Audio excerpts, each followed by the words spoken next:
శ్రీమహాగణాధిపతయే నమః. ఓం గురుభ్యో నమః. ఓం శ్రీమాత్రే నమః. అరుణాం కరుణాతరంగితాక్షీం ధృతపాశాంకుశపుష్పబాణచాపాం అనిమాదిభిరావృతాం మయూకైః అహమిత్యేవ విభావయే భవానీం. శ్రీమాత్రే నమః. ప్రేక్షకులకి ఆ లలితాంబిక అమ్మవారి యొక్క అనుగ్రహం పరిపూర్ణంగా కలగాలని మనస్ఫూర్తిగా కోరుకుంటూ మనం ఈరోజు చేస్తున్నటువంటి ఈ కుజ మార్పు వల్ల ఎటువంటి ఫలితాలు ద్వాదశ లగ్నాల వారికి లేదా ద్వాదశ రాసుల వారికి జరుగుతాయనే విషయం మనం తెలుసుకుందాం. అందులో కొంత మంచి ఉంటుంది, కొంత జాగ్రత్త ఉంటుంది. ఈ కుజుడు కరెక్ట్గా ఈ యొక్క జూలై 28వ తేదీ నుంచి 45 నుంచి 50 రోజుల పాటు కన్యా రాశిలో ఉంటాడు. కాబట్టి ఈ రాశిలో కుజుడు యొక్క సంచారం అది అతనికి శత్రు రాశి. ఇలా శత్రురాశిలో ఉన్నప్పుడు ద్వాదశ లగ్నాల వారికి అద్భుతమైన యోగము ఉంటుంది, జాగ్రత్త ఉంటుంది. అయితే ఈ విషయాలు చెప్తుంది నేనైనప్పటికీ కూడా చెప్పిస్తుంది సాక్షాత్ లలిత అమ్మవారిగా భావిస్తూ ఒక్కొక్క లగ్నం గురించి మనం తెలుసుకుందాం. మీన లగ్నము, మీనరాశి. మీనం వారికి కనుక చూసుకుంటే సప్తమంలో కుజుడు ఇన్ని రోజులు 6లో ఉన్నాడు. మీన లగ్నానికి సర్వసాధారణంగా ఎప్పుడు చెప్తూ ఉంటా, తండ్రితోనే మొత్తము ఉంటుందండి, వీళ్ళ లైఫ్ మొత్తం తండ్రితో లింకప్ అయి ఉంటుందని అనుకున్నాం. అలా లగ్నం నుంచి 6వ స్థానంలో ఎప్పుడైతే కుజుడు కేతు ఉన్నాడో తండ్రితో జరిగేటువంటి కొన్ని ఇన్సిడెంట్స్ కానివ్వండి, కొన్ని విషయాలు కానివ్వండి, కొంత స్ట్రెస్ని ఇస్తూ ఉంటుంది. అయితే ఇక్కడ ఈ సప్తమ స్థానంలో ఎప్పుడైతే కుజుడు ఉన్నాడో ఇది కొంతవరకు వివాహము, పార్ట్నర్షిప్లో ఏదైనా ల్యాండ్ని తీసుకునేటువంటి అంశం. ఎందుకంటే అక్కడ భూతత్వ రాశి అది ఉన్నది, కన్యారాశి అనేటువంటి భూతత్వ రాశి. వీళ్ళకి మీనం నుంచి సప్తమం కన్య అవుతుంది, అక్కడ కుజుడు ఉన్నాడు కాబట్టి కన్యా రాశి అంటున్నాను. మళ్ళీ మీరు ఇదేంటి మీనంలో కన్య వచ్చింది ఏంటి అనుకోకండి. అలాగా అక్కడ కుజుడు ఉన్నందుకు పార్ట్నర్షిప్స్ చేసే విషయంలోని, పార్ట్నర్షిప్లో ఏదైనా ల్యాండ్ తీసుకునేటువంటి అంశాలలోని, పార్ట్నర్షిప్లో ఏదైనా బిజినెస్ ప్రారంభించేటువంటి విషయాల్లోని కొంచెం పార్ట్నర్స్ కొద్దిగా స్ట్రెస్గా ఉండడము, ఇటువంటి విషయాల వల్ల కొంత ఇబ్బంది అనేటువంటిది ఉంటుంది, గుర్తుపెట్టుకోండి. అలాగే లగ్నంలో శనుండి కుజుడు యొక్క దృష్టి ఉన్నందుకు కొంతవరకు చెప్పాలంటే కొన్ని విషయాల్లో మొండిగా వెళ్ళడానికి అనుకూలిస్తుంది లగ్నంలో శనుండి కుజుడు చూసినప్పుడు. కాకపోతే కొంత స్ట్రెస్ కూడా ఉంటుందండి. సర్వసాధారణంగానే మీకు ఏలినాటి శని కూడా నడుస్తుంది.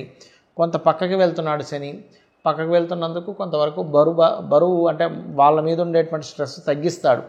కానీ ఎంతైనా కుజుడు దృష్టిలో ఉన్నటువంటి శని కదా, స్ట్రెంత్ని ఇస్తాడు ఈ లగ్నానికి శుభుడు. ఎందుకంటే ధన భాగ్యాధిపతి అయినందుకు స్ట్రెంత్ కూడా ఇస్తాడు.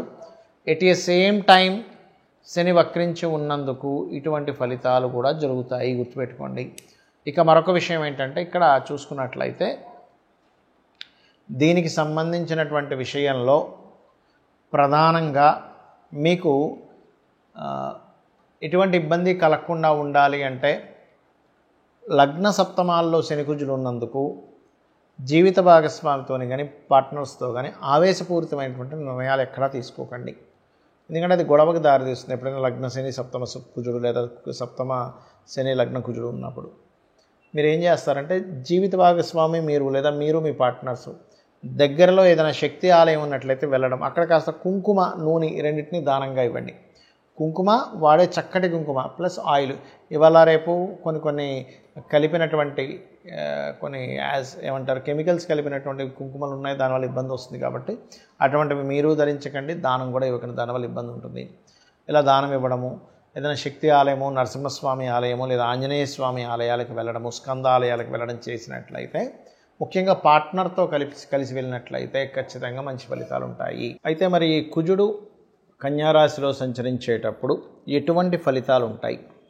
ముఖ్యంగా ఇది సైన్యము పైన ఉంటుంది, బాగా గుర్తుపెట్టుకోండి. అంటే మన ఆర్మీ ఏదైతే ఉంటుందో, నేవీ ఏదైతే ఉంటుందో, అదేవిధంగా ఎయిర్ ఫోర్స్ డిపార్ట్మెంట్ ఏదైతే ఉంటుందో వారి విషయంలో లేదా సెక్యూరిటీ రిలేటెడ్ డిపార్ట్మెంట్ రిలేటెడ్ అటువంటి వారికి కాస్త ఛాలెంజింగ్గా ఉండేటువంటివి, సడన్గా వాళ్ళ మీద ఏదైనా అటాక్స్ జరగడము, లేనట్లయితే వాళ్ళు బాగా తిరుగుబాటు చేయడము, అంటే ఆర్మీ పోలీసు ఏదైనా ఈ వెపన్స్ పట్టుకొని అటాక్ చేసేటువంటి వారివి ఇలాంటి సంఘటనలు ఎక్కువగా ఉంటాయి మన యొక్క ఈ కుజుడు కన్యారాశిలో సంచరిస్తుండడం వల్ల.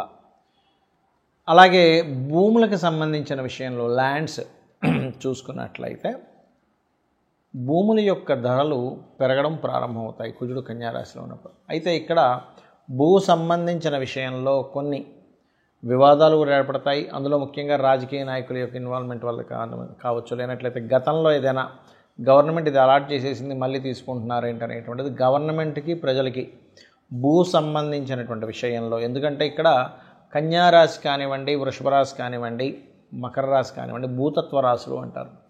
అందులో ఆ భూతత్వ రాశుల్లో ముఖ్యంగా రవికి కన్యారాశి మంచిదే, అందులో ఎటువంటి సందేహం లేదు. కాకపోతే ఎప్పుడైతే కుజుడితో కలుస్తాడో రవి, ఎందుకంటే మనకి ఇక్కడ ఎండింగ్లో కలుస్తాడండి, స్టార్టింగ్లో ఏం కలవడు. ఎందుకంటే మనకి జూలై 28వ తేదీ ఈయన కన్యారాశిలోకి వస్తే ఆయన వచ్చేసరికి ఆగస్ట్ ఆల్మోస్ట్ సెప్టెంబర్ ఆ టైంలో వస్తాడు. సెప్టెంబర్ 17, 16, 17 ఆ టైంలో రావడం జరుగుతుంది. కాబట్టి ఏంటంటే ఈ సమయంలో సెప్టెంబర్ ఆఖరి సమయంలో మాత్రం కాస్త ఈ గవర్నమెంట్ ఈ భూములకు సంబంధించిన విషయంలో కొన్ని ఘర్షణ యోగాలు ఇవ్వనున్నాడు అక్కడ. మరి ఈ కుజుడికి కొంతమంది కుజ సంబంధించిన విషయంలో కొన్ని రాంగ్ కాన్సెప్ట్స్ ఉన్నాయి. ఏమిటవి అంటే లగ్నం నుంచి, అది కూడా మీ లగ్నానికి శుభుడైతే ఎటువంటి కుజదోషం లేదు, పాపి అయి పాపగ్రహాలతో కలిసి ఉంటే మాత్రమే కుజదోషం. చాలామంది తెలియక దీన్ని లగ్నం నుంచి, రవి నుంచి, అదేవిధంగా చంద్రుడి నుంచి, శుక్రుడి నుంచి కూడా చూసేసుకుంటుంటారు. అలా చూడకూడదు కుజదోషాన్ని. కేవలం లగ్నం నుంచే చూసుకోవాలి.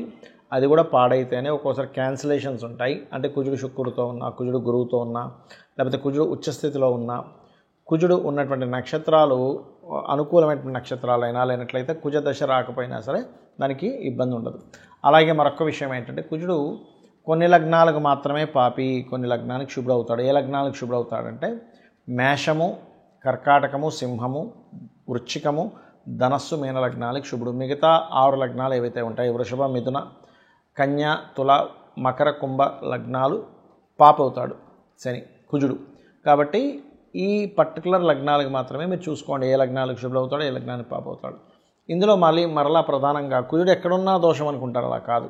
లగ్నంలో ఉన్నాడు, మంచివాడైతే మంచి స్ట్రాంగ్ బాడీ ఇస్తాడు, చెడ్డవాడైతే రక్తహీనత.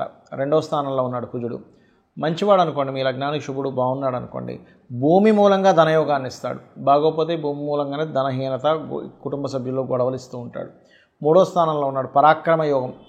బాగుంటే, బాగోపోతే మీరు ఏం మాట్లాడినా గొడవలు అవుతూ ఉంటాయి. 4వ స్థానంలో బాగుంటే భూములు అద్భుతంగా సంపాదిస్తారు, కానీ బాగోపోతే భూములు పోగొట్టుకోవడం జరుగుతూ ఉంటుంది, భూములు ఎవరైనా కబ్జా చేయడం జరుగుతుంటుంది. అంటే ఇక్కడ ఏంటి, కుజుడు బాగున్నాడా బాగోలేడా, పాపి శుభుడు ఒక ఎత్తు అయితే బాగున్నాడా బాగోలేడా అనేటువంటి దాన్ని చూసుకోవాలి. పంచమంలో ఉంటే సంతానం వల్లే వీళ్ళకి భూములు రావడం, సంతానం చాలా స్ట్రాంగ్గా ఉండడం జరుగుతుంది. అదే పంచమం పాడైతే అబాషన్స్, మిస్క్యారేజ్ జరుగుతూ ఉంటాయి. 6లో ఉంటే శత్రువుపై జయం ఉంటుంది. అదే 6లో ఉండి పాడైతే మాత్రం శత్రువులు ఎక్కువ అవుతూ ఉంటారు. 7వ స్థానంలో ఉంటే మాత్రమే వివాహ సంబంధించిన విషయం మీద, జీవిత భాగస్వామి యొక్క ప్రవర్తన మీద కోపంగా ఉండడం, ఇట్లాంటివి జరుగుతూ ఉంటాయి. బాగుంటే మరలా వాళ్ళు వచ్చినప్పటి నుంచి వీళ్ళ భూములు కూడా పెరుగుతాయి. అష్టమంలో కనుక కుజుంటే అది పాడైతే యాక్సిడెంట్స్, పాడవకపోతే తాతగారు ఆస్తి రావడం జరుగుతుంది. 9వ స్థానంలో కనుక మీకు కుజుడు ఉన్నట్లయితే, ఇక్కడ 9వ స్థానం అనేటువంటి తండ్రి స్థానం కాబట్టి ఏదైనా అంటే తండ్రి ద్వారా బాగుంటే తండ్రి ద్వారా ధనము, తండ్రి యొక్క శక్తి మీరు పొందుతారు. అంటే తండ్రే మీకు సపోర్ట్ అవుతారు. లేనట్లయితే తండ్రితో గొడవలు ఉంటాయి. అదేవిధంగా లక్ష్మీ నరసింహస్వామి ఆరాధన ఇలాంటివి చేయడం వల్ల కూడా బాగుంటుంది 9లో కుజుడు ఉన్నప్పుడు. 10వ స్థానంలో కుజుంటే లీడర్ అవుతారు బాగుంటే కనుక. బాగోపోతే కనుక అదే కంపెనీలో, అదే జాబ్లో వాళ్ళకి ఇబ్బందులు వస్తూ ఉంటాయి. 11లో ఉంటే రియల్ ఎస్టేట్, భూములు, మిషనరీస్ వల్ల లాభాలు ఉంటాయి. బాగోపోతే వాటికి రావాల్సిన లాభాలు ఆగిపోతూ ఉంటాయి. ఇప్పుడు 12వ స్థానంలో కుజుడు ఉంటాయి, వివాహ జీవితం తర్వాత గొడవలు ఉంటూ ఉంటాయి. అలాగే ఇన్వెస్ట్మెంట్ చేసేటప్పుడు కాస్త చూసుకొని చేయాలి. బాగుంటే భూమి మీద ఇన్వెస్ట్మెంట్ చేయడం వల్ల కోట్లకు కలిసి వస్తుంది, బాగోపోతే ఆ ఇన్వెస్ట్మెంట్ స్ట్రక్ అవుతాయి. కాబట్టి ఇక్కడ ఏంటి మీరు చూసుకోవాల్సింది, అసలు మీ లగ్నానికి కుజుడు శుభుడా కాదా, పాయింట్ నెంబర్ 1. శుభుడైతే బాగున్నాడా లేదా, పాయింట్ నెంబర్ 2. పాప అయితే ఎలా ఉన్నాడు, ఇవి చూసుకుంటూ కుజదోషం పోవాలి మీకు అంటే కనుక ఆంజనేయ స్వామి ఆరాధన, సుబ్రహ్మణ్యేశ్వర స్వామి ఆరాధన, కుజగ్రహానికి జపం చేయడము, గోవు క్యారెట్స్ కానీ బీట్రూట్స్ కానీ తినిపించడము, కుజగ్రహంతో పాటు శని రాహు గ్రహాల దగ్గర కూడా దీపారాధన చేసినట్లయితే అన్ని విధాలా మీకు బాగుంటుంది.